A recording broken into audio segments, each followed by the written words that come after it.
지금은 비록 땅을 버타며 살지라도 내 영혼 저 하늘을 디디며 사네.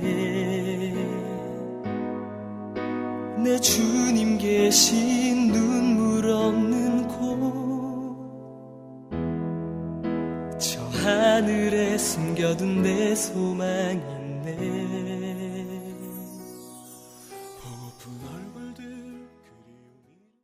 주 2013년 6월 30일 주일 설교 본문 말씀입니다. 시편 137편.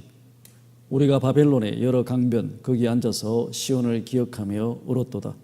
그 중에 버드나무에 우리가 우리의 수금을 걸었나니 이는 우리를 사로잡은 자가 거기서 우리에게 노래를 청하며 우리를 황폐케 한 자가 기쁨을 청하고 자기들을 위하여 시온 노래 중 하나를 노래하라 함이로다.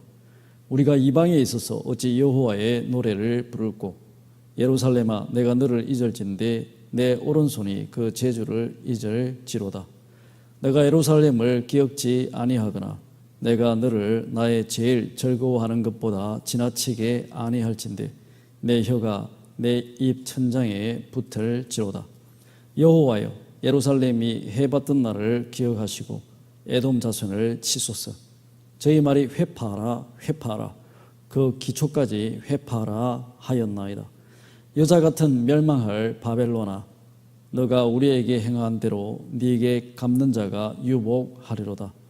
내 어린 것을 반석에 메어 치는 자가 유복하리로다. 함께 기도하도록 하겠습니다. 하나님 오늘도 저희들의 발걸음을 주의 보좌 앞으로 인도해 주셔서 감사드립니다. 이 시간 또 기록된 말씀 가운데서 우리를 향한 하나님의 음성을 듣고자 합니다. 우리의 길을 열어주시고 오늘 또 말씀해 주시옵소서.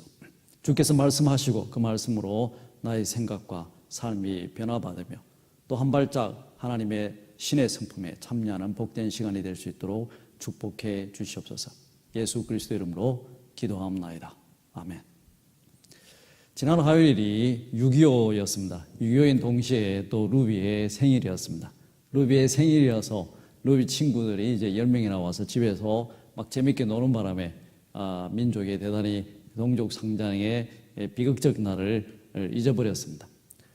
우리 한국 민족은 대단히 한이 많은 민족이다라고 말할 수 있습니다.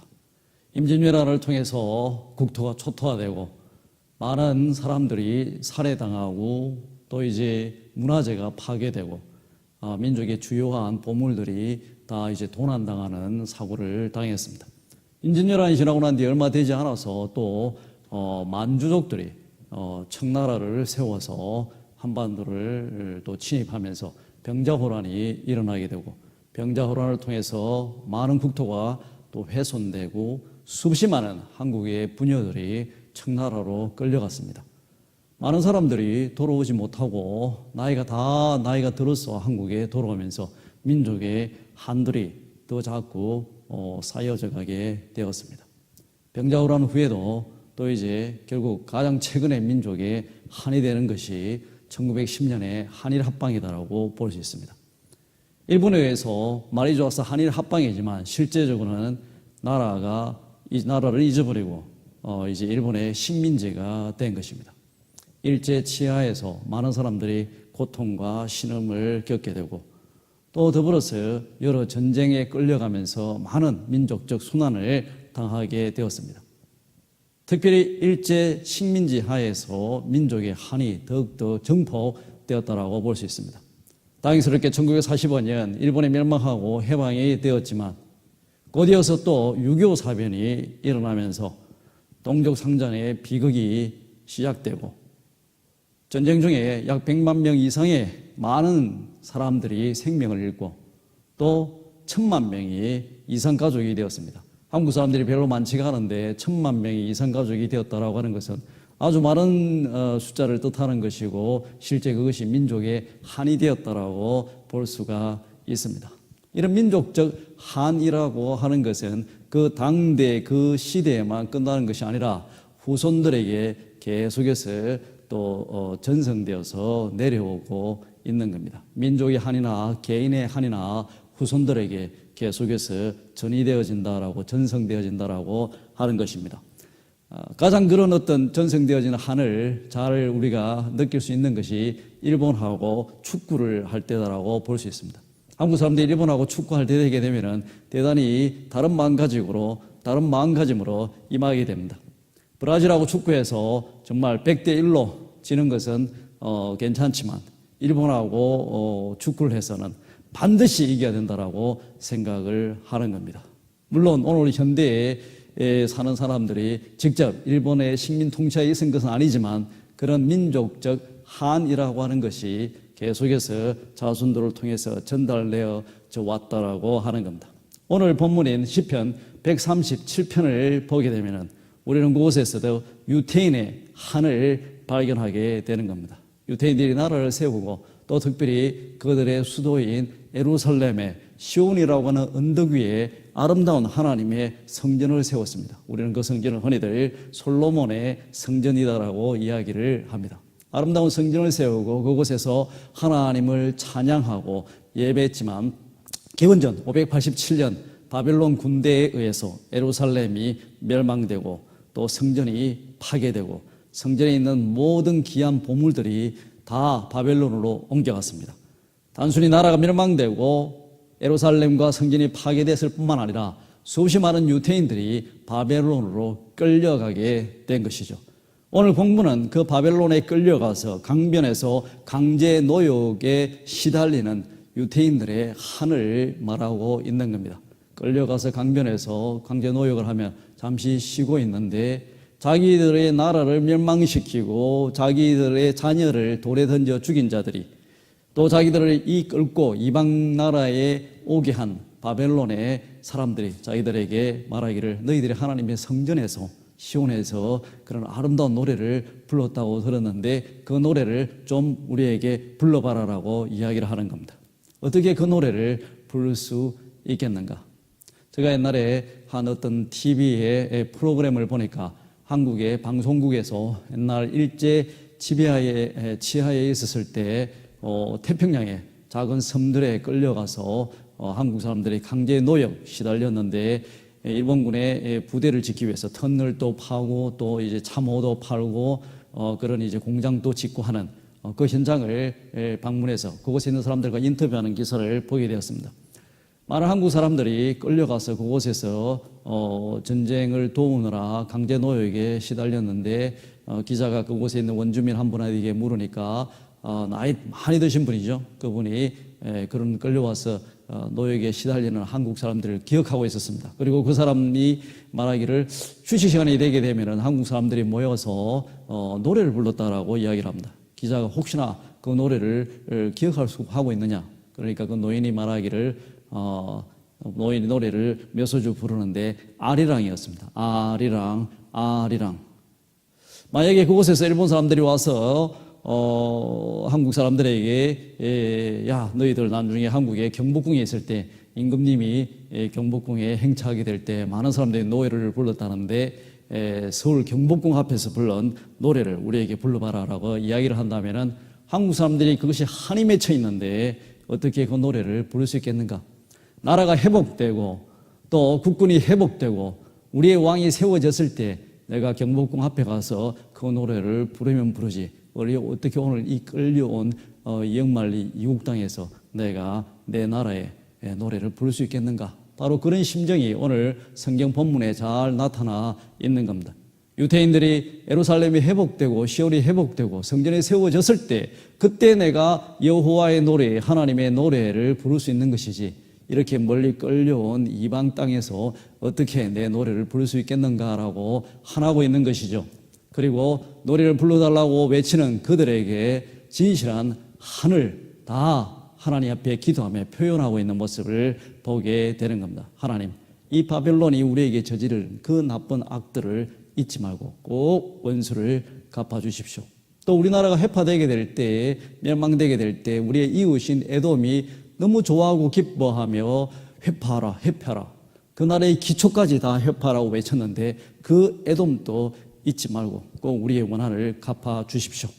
그리고 우리나라가 원물 멸망될 때 바벨론 사람들이 우리의 어린 자녀들을 넓은 반석에 돌에 맺혀서 죽였는데 똑같이 그들에게도 그렇게 행하여서 우리의 한을 풀어주십시오라고 이야기를 하고 있는 겁니다. 이런 유대인의 한도 마치 한국인의 한이 전성되듯이 자손들을 통해서 계속해서 전성되어 내려왔습니다. 물론 2차 대전 때 600만 명의 유대인들이 히틀러에 의해서 살해되면서 할로코스트라고 하는 비참한 일을 겪으면서 더 한이 정복되었다라고 볼 수 있는 것이죠.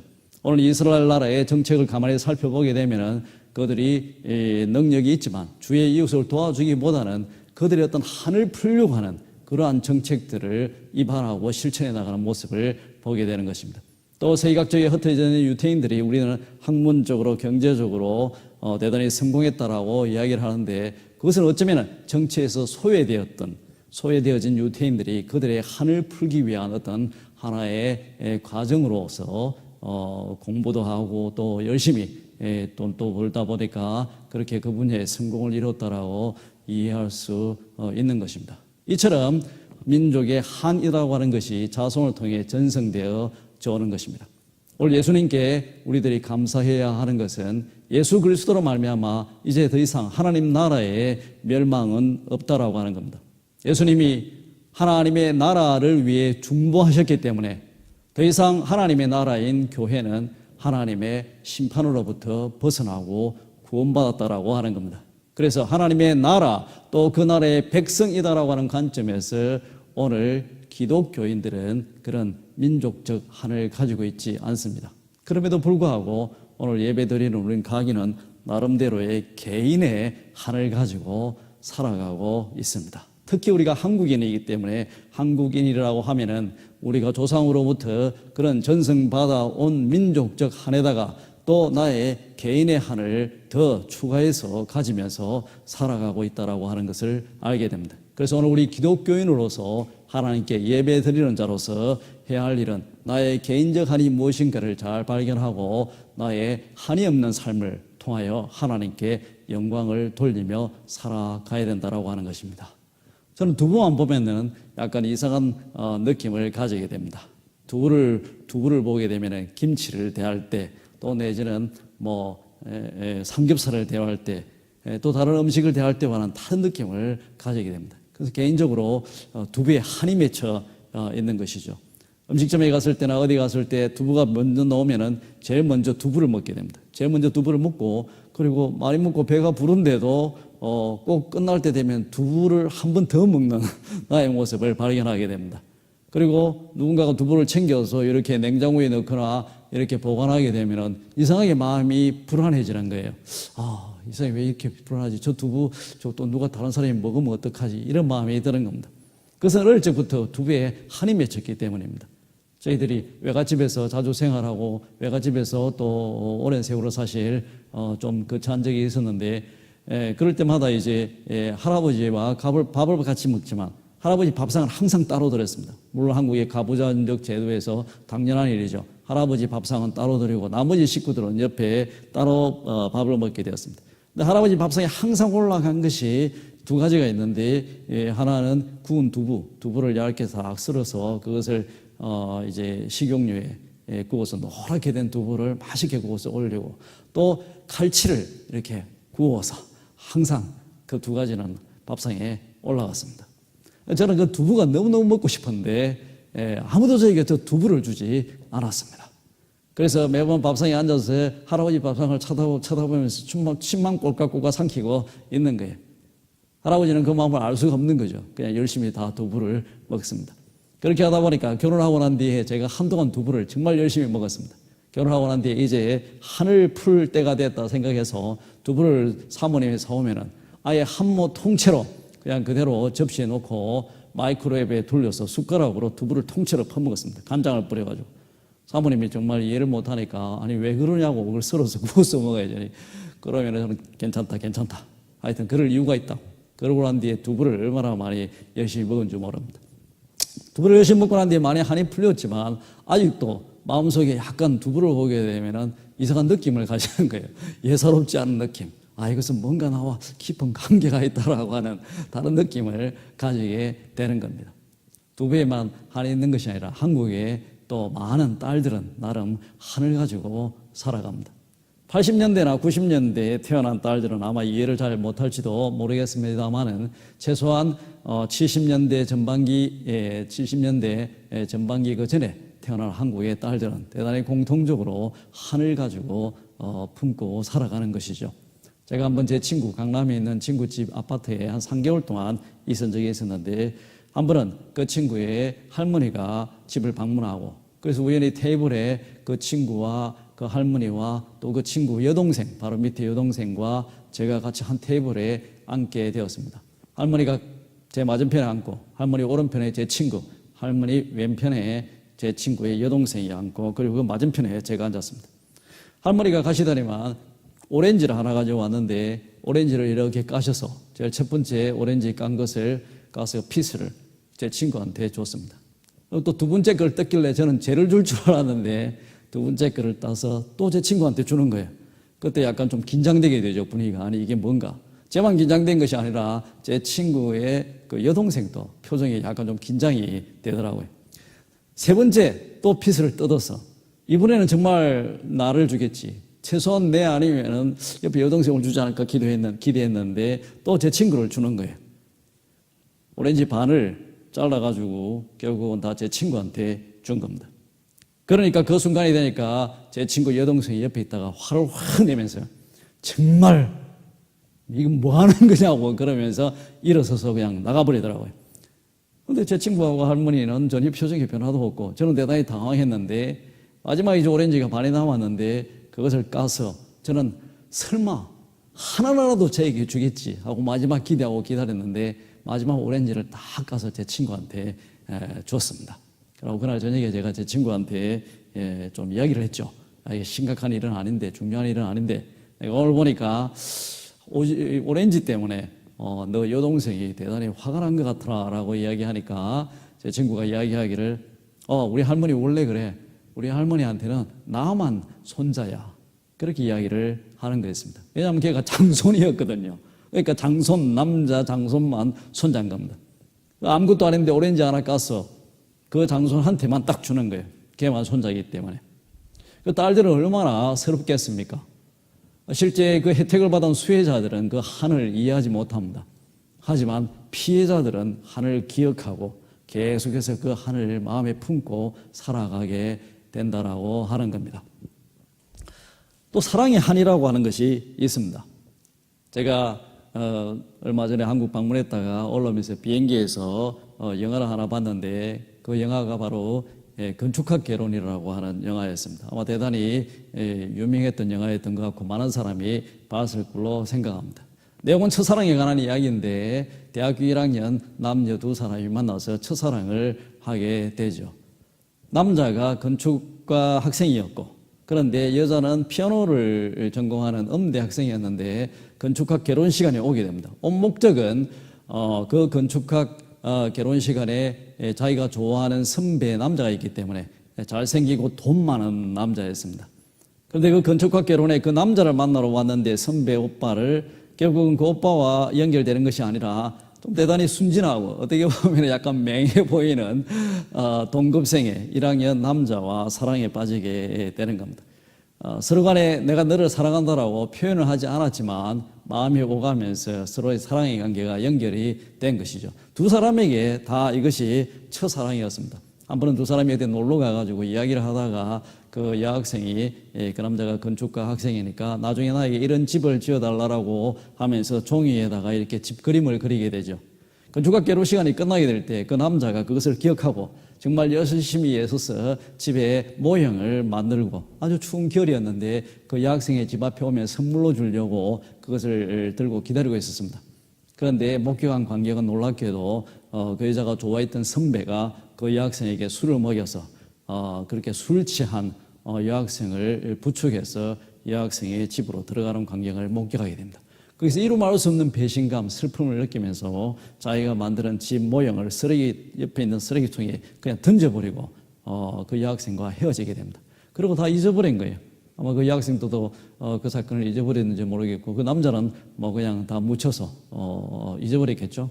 하지만 두 사람 사이에 그것은 어떤 일종의 한이 되어서 남아 있습니다. 특히 남자 마음속에 이루어지지 못한 사랑이 한이 되어서 남아 있습니다. 15년이라는 긴 세월이 지나고 난 뒤에 이 여자는 의사를 만나서 결혼했고, 그리고 어떤 일로 이혼을 하고 난 뒤에 자기의 제주도에 있는 집을 짓기 위해 이 건축학 학생, 옛날에 자기의 첫사랑이 되죠. 그 사람을 찾아가게 됩니다.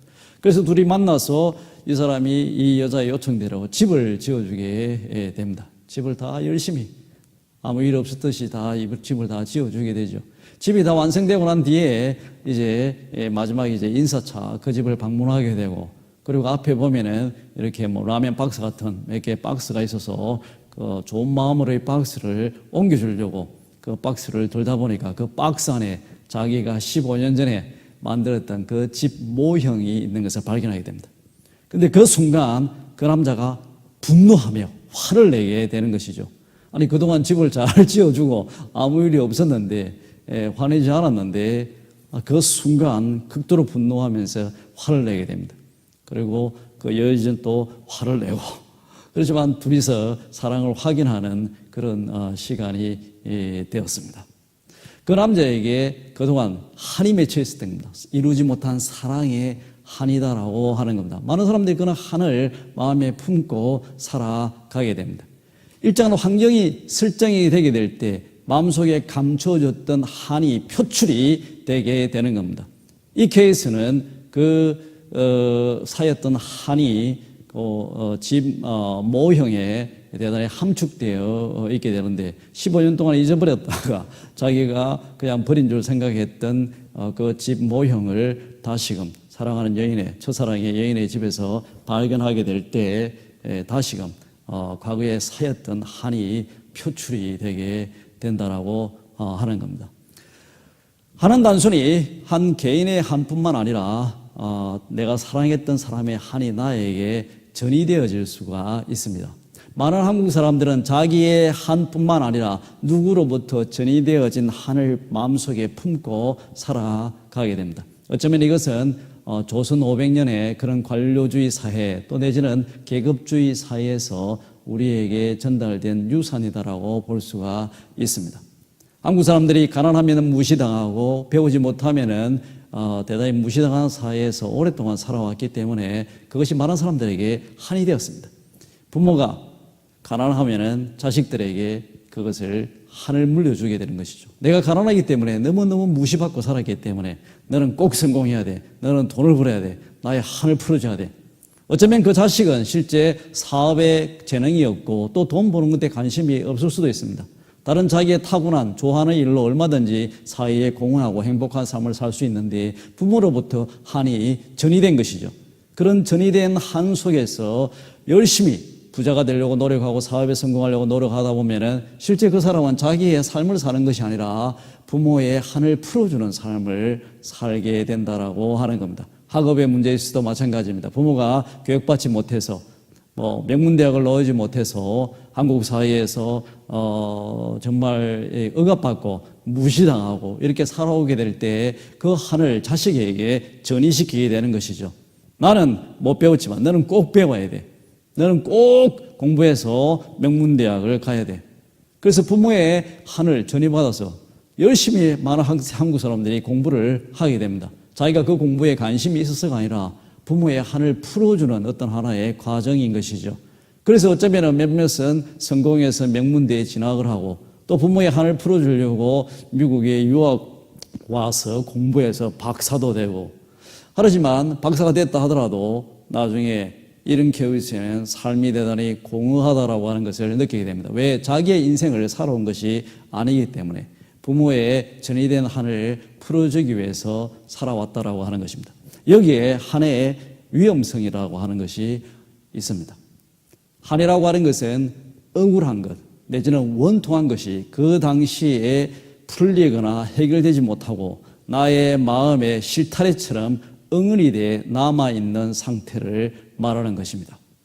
한이 해결되지 못하고 내 마음속에 응어리 되어 남아있을 때 그 응어리가 조금은 모르겠지만 상당히 큰 엉어리가 됐을 때는 실제적으로 내 마음에 엉어리가 있기 때문에 내가 정상적으로 생각을 하지 못한다라고 하는 것이 위험성이 되겠습니다.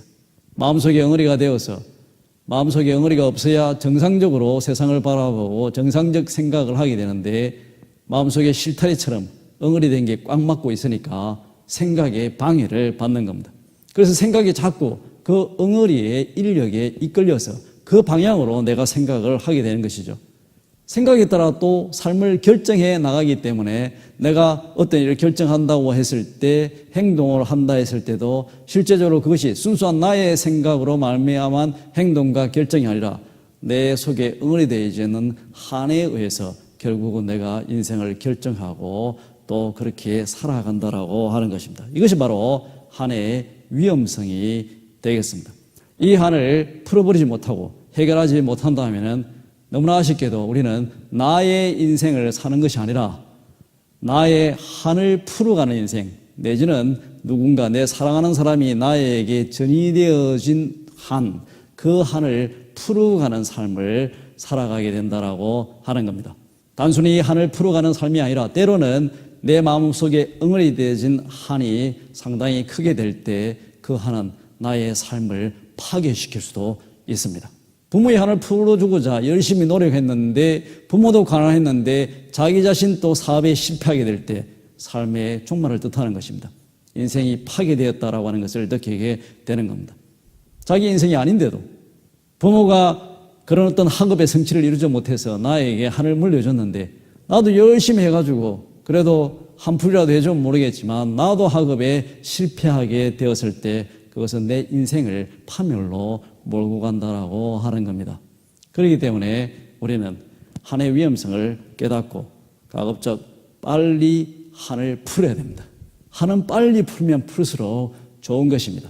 그리고 나에게 주어진 삶이 1년이 되든 10년이 되든 내 인생에 참다운 나의 삶을 살 수 있어야 됩니다. 그것은 한이 없는 삶, 또 기독교인으로서는 한에 얽매이지 아니하고 순수하게 맑고 깨끗한 마음으로 하나님을 바라보고 하나님의 영광, 하나님께 영광을 돌리는 삶을 사는 것. 그리고 내가 정말 하나님께로 부여받은 그런 재능을 가지고 이 세상을 좀 더 아름다운 세상으로 변화시키기 위한 삶. 그것이 진정한 나의 삶이다라고 하는 것입니다. 어떻게 하면 한을 풀 수가 있겠습니까? 현재 우리는 살아가며 내 삶에 한이 쌓이지 않도록 대단히 깨인 마음으로 조심하면서 살아가야 됩니다. 정말 먹고 싶은 것이 있다면 꼭 드셔야 됩니다. 물론 너무 많이 먹으면 뚱뚱해지고 살이 찌죠. 비만되고 병 생기고 많은 문제가 생기게 됩니다. 하지만 정말 꼭 저것이 먹고 싶다고 했을 때는 돈을 잘 모아서 다른 것도 쓸데없는 거 먹지 말고 정말 자기가 먹고 싶은 거 그 하나는 꼭 드셔야 되는 겁니다. 내가 정말 사고 싶은 어떤 옷이 있다. 그것은 꼭 사야 됩니다. 정말 사고 싶은 신발이 있다. 사기를 바랍니다. 정말 사고 싶은 가방이 있다. 사야 됩니다. 한국 분들이 명품들을 막 사고 그러는데 그거 뭐 2개 사고 3개 사고 습관적으로 사게 되면 사치에 해당되고 대단히 안 좋은 것이죠. 그렇지만 정말 내가 사고 싶은 명품 가방이 있다라고 하면은 빚을 내서라도 꼭 하나를 사시기를 권면드립니다. 2개를 사게 되면 그건 조국의 배신자, 민족의 반역자가 되니까 안 되고 정말 좋아하는 가방은 꼭 하나는 사셔야 됩니다. 내가 저 빨간색 루이비통을 정말 갖고 싶다. 그러면 정말 빚을 내서라도 그 가방은 꼭 하나를 사야 됩니다. 하나만 사야 됩니다. 2개를 사게 되면은 그거는 뭐 정말 국가에 많은 문제를 초래하기 때문에 그래서는 안 되는 것이죠. 정말 내가 고치고 싶은 얼굴 부위가 있다라면 그것은 꼭 고치기를 바랍니다. 왜냐하면 어렸을 때부터 내가 그것 때문에 한이 맺혀서 쭉 살아왔다면은 그거는 좀 고쳐야 되지 않을까. 그것 때문에 내가 무시받고 내 인생에 한이 되어서 엉어리가 됐다면 내가 그것 때문에 정상적으로 생각하지 못하고 그것 때문에 정상적으로 세상을 아름다운 세상을 아름답게 보지 못한다면 또 주위에 있는 많은 사람들을 정상적으로 대하지 못하고 그러지 못한다 하면은 요즘 세상이 많이 좋아졌으니까 자기가 어떤 특정 부위에 정말 한이 맺혔다면은 그것은 정말 돈을 모아서 꼭 고치길 바랍니다. 하지만 처녀들이 고쳤을 때 결혼하기 전에는 반드시 사진을 보여줘야 되죠, 남편한테. 그렇지 않으면 나중에 더 심각한, 한풀이 하려다가 더 심각한 문제가 생기니까 결혼하려는 사람한테 솔직하게 나의 이전 모습은 이랬다, 현대 모습은 이랬다, 내가 참 많이 좀 사여서 솔직하게 이렇게 얼굴을 고쳤는데 나중에 또 저는 자식이 나의 이 모습을 닮아서 태어날지도 모른다. 사전에 미리 충분히 다 이해를 하고 그럼에도 불구하고 이것을 다 이해하신다면 당신이 내가 참 결혼할 수 있지 않겠는가, 최소한 결혼하기 전에 당신이 이것은 고려를 해야 된다, 솔직히 말할 필요가 있는 것입니다. 우리는 한이 현재 살아가면서 지혜롭게 내 마음에 한이 쌓이지 않도록 노력하면서 살아가야 되는 것입니다. 특히 아내들은 자칫 잘못하면 한이 쌓일 수가 있습니다. 남편 챙겨주고, 남편 맨날 옷 골라주고, 옷 사주고, 또 자식들 챙겨주고, 이렇게 하다 보면은 자기는 정말 사고 싶은 옷이 있는데 그것을 못 사고 그냥 세월이 흘러가는 수가 있는 것입니다. 그러다 보면 나중에 나이가 들게 되고 더 이상 그 옷을 입어도 자기한테 어울리지 않게 되는 것이죠. 그러면 나름대로 그런 것들이 한이 되기 때문에 아내들은 너무 그렇게 신경 쓰지 말고 남편과 자식들 다 놔둬도 각자 다 살고 다 잘 자랍니다. 옷 그렇게 너무 신경 안 써도 자기가 사고 싶은 것이 있으면은 꼭 정말 사고 싶은 옷은 사면서 한이 쌓이지 않는 삶을 살아가야 되는 것입니다. 이미 쌓여진 한은 어떻게 내가 풀 수가 있는가? 이미 내가 어렸을 때 나의 가슴 속에 실타리처럼 엉그러진 한이 생기고 내가 인식을 하지 못하지만 계속해서 그 한을 품고 쭉 살아왔다면은 이미 발생된 한은 내가 어떻게 해결을 할 것인가? 지혜롭게 그 한을 찾아내야 됩니다. 많은 경우에 내가 인식하지 못했던 한을 찾아내고 발견하고 그것을 아이덴티파이, 이것이 나의 한이구나 깨닫는 순간에 그 한에 더 이상 종속되지 않게 되는 겁니다. 또 지혜롭게 대처할 수 있게 되는 겁니다. 내 마음속에 쭉 쌓였던 한이 어떠한 특별한 환경이 설정이 되게 되면 표출이 되게 되는 것이죠. 아까 전에 건축가 개론에서 잠깐 이야기했듯이 집 모형을 만들어준 것을 봤을 때 그동안에 15년 동안 자기의 마음속에 잠재되어져 있던 어떤 분노, 억울함, 그런 것이 표출이 되어지게 되었습니다. 그것처럼 어떤 환경이 이루어지게 됐을 때 내가 이상하게 반응한다면은 우리는 나의 과거의 삶 속에 그와 유사한 환경을 통해서 내가 한을 가지게 됐다라고 깨닫게 되는 겁니다. 이상하게 남편이 결혼해서 보니까 특정 음식에 계속 집착을 한다. 저 음식만 보면은 막 그냥 평상시에 그렇지 않은데 막 더 먹으려고 그러고, 옆에 뭐 자식들 보지도 않고 막 그냥 몰입돼서 먹는다든지, 그 음식만 보면은 좀 사람이 이상해진다 했을 때 그 남편의 과거에 어쩌면은 그 음식과 연관되어진 어떤 사건이 있을 수 있는 것이죠. 저한테는 그것이 두부지만 어쩌면 두부 말고 뭐 어떤 사람에게는 뭐 땅콩이 될 수도 있고 어떤 사람에게는 뭐 스테이크가 될 수도 있고 갈비가 될 수도 있겠습니다. 냉면이 될 수도 있고. 그래서 어떤 환경이 유세되게 될 때 우리는 가만히 옆에 찾아보게 되면은 자기가 변한다는 것을 알고 또 주위의 사람들도 그것을 감지하게 되는 겁니다. 나의 아내를 보게 되니까 평상시에 참 착한 아내인데 또 재밌게 잘 사는데 이상하게 어떤 환경이 설정이 되게 되면은 아내가 대단히 불안해하면서 그냥 분노를 하더라. 그것이 반복되어 일어나게 되는 것이죠. 하는 내 속에 잠재되어 있기 때문에 그것이 어떠한 환경만 설정이 되게 되면 우리 인생을 통해서 반복적으로 표출이 되게 되는 겁니다.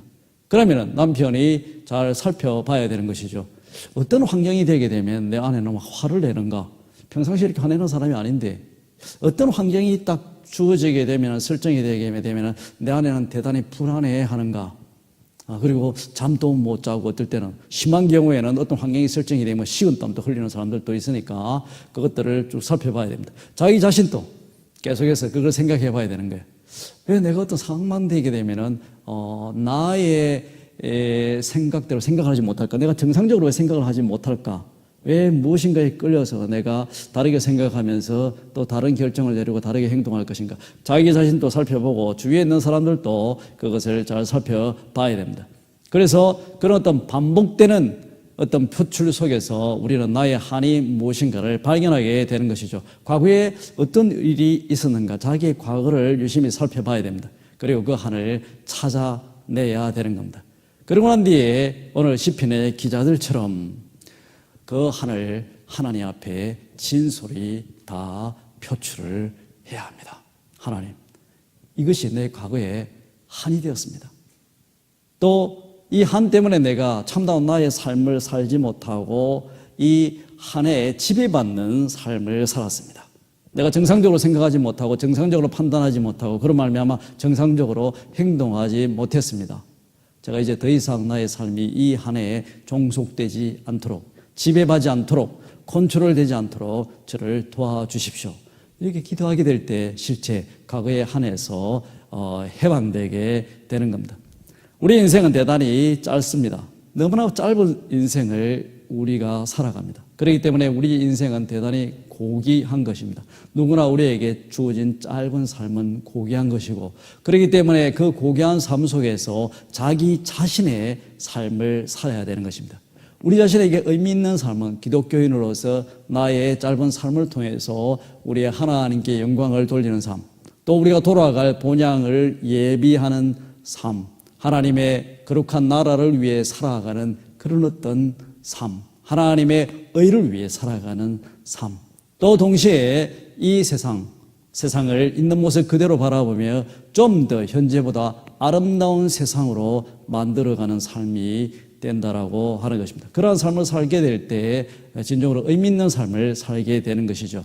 우리의 삶은 하늘 풀어가는 삶이 아니라 보다 창의적이고 창조적인 삶을 살아야 된다라고 하는 겁니다. 하늘 풀어가는 삶은 자기는 착각해서 하늘 풀게 될 때 내 인생이 성공했다라고 생각할지 모르지만 실제로 그게 속에서 공허함을 느낍니다. 내가 부자도 됐는데 학업에도 성취를 했는데 마음의 한 곳은 공허한 겁니다. 왜? 자기의 삶을 살지 못했기 때문에. 그렇기 때문에 우리의 삶이 하늘 푸른 삶이 되어서는 안 되는 것이죠. 나의 참다운 삶 속에서 창조적이고 창의적인 삶을 살아가게 될 때 우리는 하나님께 영광을 돌리고 또 내가 이 세상에 존재하는 목적을 달성할 수 있게 되는 겁니다. 이 세상을 좀 더 아름다운 세상으로 만들며 나의 삶이 진정한 의미를 갖게 되는 것입니다. 하나님 앞에 나의 삶을 진솔히 표출하고 그런 말미암아 한이 없는 삶 속에서 하나님께 참다운 영광을 돌리는 삶을 사는 저와 여러분이 되기를 주의 이름으로 축원드립니다. 함께 기도하도록 하겠습니다. 하나님, 오늘 시편 137편의 귀한 말씀을 허락해 주셔서 감사함을 드립니다.